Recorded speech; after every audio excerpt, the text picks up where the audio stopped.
Il y a bien longtemps que ma voix ne sert plus à grand-chose et ne dessert plus grand monde.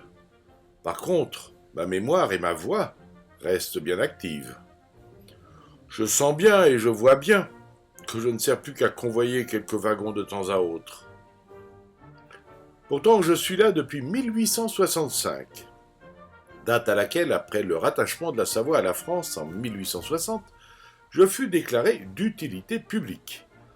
Tout cela et ma gestation remontent à l'époque du royaume de Piémont-Sardaigne, dont la Savoie était partie intégrante. Eh oui, il est loin ce temps-là et je me contente maintenant de voir la vie s'écouler, non plus au-dessus de moi, mais à côté de moi. Avant, vu de ma gare d'Ugine, je reliais Albertville à Annecy sur 46 kilomètres et bien au-delà de part et d'autre. Du temps de ma splendeur, 20 trains de voyageurs et de marchandises me sillonnaient chaque jour sur ma voie unique, en dehors des zones de manœuvre bien sûr. J'en ai vu passer des petits pieds et des plus grands, des femmes, des hommes, des enfants, ébroués et ébouriffés par les trains qui passaient au-dessus de ma tête. J'ai senti l'odeur du charbon et du diesel, mais jamais celle de l'ionisation électrique. Je me souviens surtout des parfums et des odeurs de vos vies. Depuis le temps que vous me sillonnez ou que vous m'empruntez, vous ne m'avez sûrement jamais bien écouté ou regardé d'aussi près.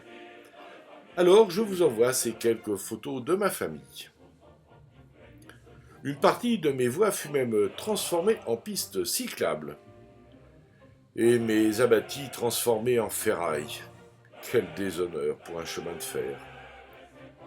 Derrière chaque vis, chaque morceau de métal, il faut y voir le savoir-faire et la sueur d'une multitude de personnes,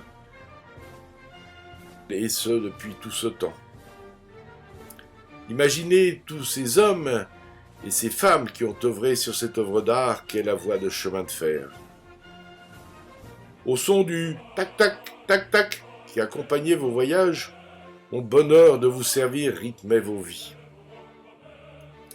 Regardez-moi, oui, regardez-moi, la grosse vis. Je suis une sorte de cheville ouvrière, et sans moi, sans nous, la sécurité n'existerait pas. J'en ai entendu des mots d'amour, de tristesse aussi, de travail, de désespoir, de drames aussi, lorsque la résistance française faisait convoyer des trains de munitions et qu'ici à Ugine des balles ennemies tuèrent mes amis ou vos ancêtres.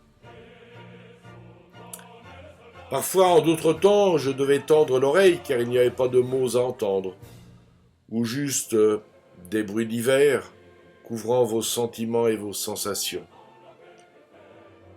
Comme mes aiguillages, vos vies s'entremêlent, elles se rejoignent parfois ou pas du tout.